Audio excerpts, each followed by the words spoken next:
Oi pessoal, hoje nossa aula vai ser sobre blocos de código, né? Também conhecido aí como indentação, tá?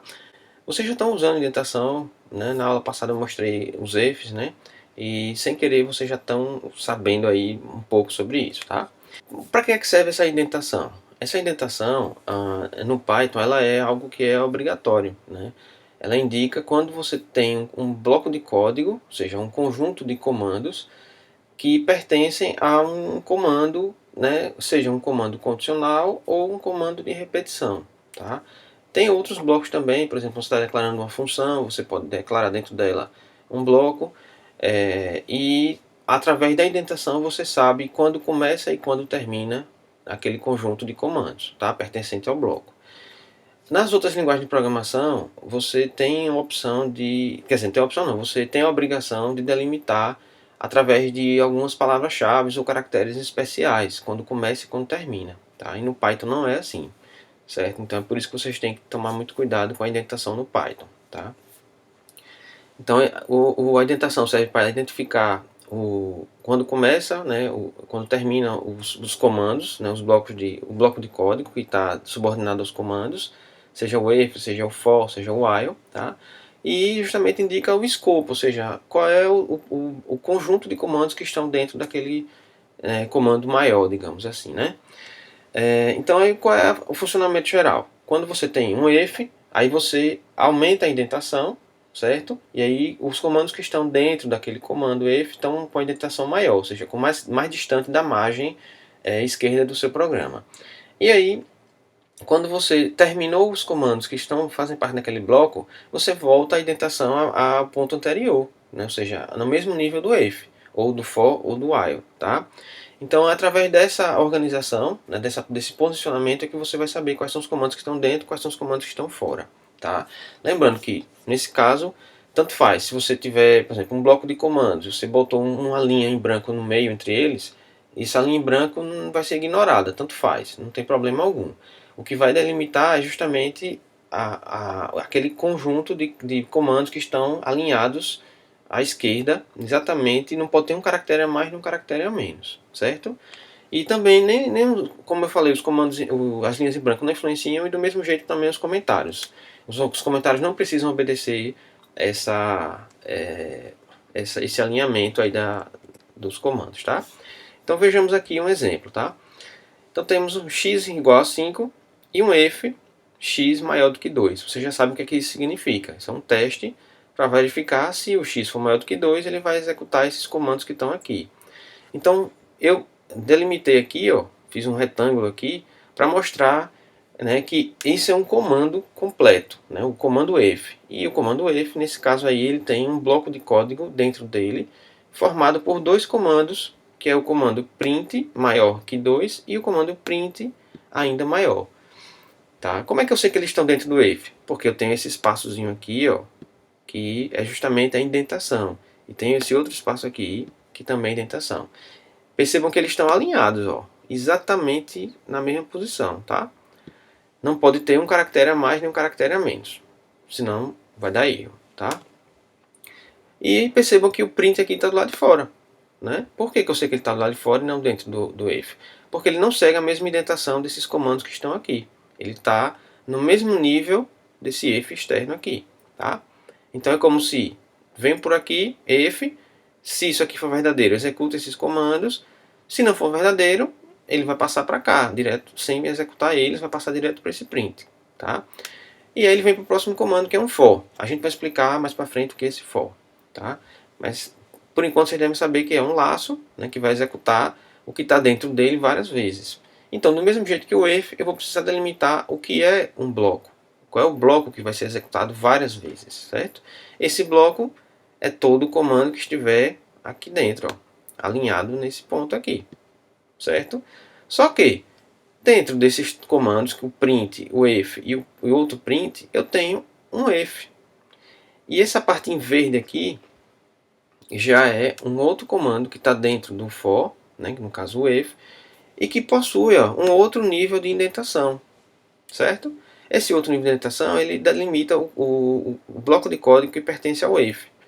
Então esse print maior que 2 ele não vai ser executado sempre que o laço for executado. Ele vai depender também desse if aqui retornar verdadeiro. Então ele está subordinado a esse if. Entenderam? Do mesmo jeito, esse print aqui não pertence a esse if. Por quê? Porque não está no mesmo, né, com o mesmo nível de indentação. Se eu quiser colocar ele dentro do if, como é que eu faço? Eu iria colocar mais alguns espaços aqui para que ele ficasse alinhado a esse outro. Entenderam? Então é dessa forma que o Python trabalha. Você vai, né, alinhando. Tá? Aqui também, ó, esse print está no mesmo nível desse print, que está no mesmo nível desse for, que está no mesmo do x igual a 5, x recebe 5 e do if x maior do que 2. Tá? Então, todos eles vão ser executados sempre. Né? Então, você tem que pensar, seguir o seguinte raciocínio. Né? Quando você tem comandos no mesmo nível, eles estão sendo executados. Quando tem um if, aí existe um bloco de código. Aí eu preciso indentar um pouco, pode ser um caractere, 2, 3, tá? Normalmente eu gosto de colocar aqui embaixo, certo? Alinhado com a expressão, para ficar um blocozinho certinho. Mas o importante é, dado que você escolha a posição, sejam 3, 4 caracteres, todos eles vão ter que estar alinhados exatamente no mesmo jeito, certo? Quando terminar o bloco de código, é só você voltar, certo? Aí em roxo aqui você tem o retorno, né? Em verde é quando começa a indentação e em roxo quando retorna, certo? Então tá aqui outro comando que tem indentação, que é o for. Então, verde aqui mostra que ele fez a indentação, né? Veio para cá. Novamente, o verde mais outra indentação. Você vê que o print aqui, a linha azul, está diferente. Por quê? Porque ele é um outro nível de indentação. Então, é um bloco de código dentro de outro bloco de código, tá? E aí ele retorna nesse ponto aqui, certo? Como é que eu sei que esse print vem depois do if? Porque ele está no mesmo nível. Se ele tivesse como esse print fim está aqui, ó, no mesmo nível do for, eu saberia que ele não pertence ao bloco de código dentro do for. Ele estaria após o for ser executado. Tá? Então é muito importante que vocês entendam isso daí. Okay? O Python ele dá muita importância a essa indentação. Um caractere a mais, um caractere a menos, já provoca mudanças nesse escopo daí. Tá? Como vocês viram no exemplo anterior, o if, aí você tem o bloco de código que está dentro do if. Se você botou só um espaçozinho e por acaso um comando que era para estar fora do if ganhou sem querer um espaço a mais, ele passa a estar dentro do if sem querer. Então tomem muito cuidado com isso. E uma recomendação que eu dou: não misturem tabulação com espaços. Para quem não sabe o que é tabulação, é aquela teclazinha tab do seu computador que quando você aperta, ela coloca um caractere só, tab, mas que geralmente os editores apresentam como 3, 4, como se fosse o espaço correspondente a 3, 4 caracteres. Certo? É diferente você dar um tab de usar espaço em branco. Certo? Então, olhando para o código, às vezes você percebe assim, não, está alinhado, mas não está, porque em uma linha tem um tab que corresponde no editor a 4 caracteres, vamos supor, mas na outra linha tem 4 caracteres. E um tab não é igual a 4 caracteres, certo? O Python vai reclamar e vai ser difícil de você identificar, ok? Bom, então tem até uma mensagenzinha aqui, né? Quem não identa o código pode morrer, né? Programe sempre pensando que o próximo programador pode ser um assassino psicopata. Na dúvida, use Python. O que é que significa isso? Como o Python naturalmente já é, né, você tem que programar indentado, então o seu programa sempre vai estar organizadinho, certo? O if vai ter um bloco de código, um comando abaixo do outro, tal. Mas por que isso? Porque tem programadores que simplesmente não indentam o código corretamente e fica bagunçado. Por mais que você saiba quando começa e quando termina um bloco em outras linguagens, né? Como por exemplo em C, um bloco de código começa com abre-chaves e termina com fecha-chaves. Isso também serve para Java, tá?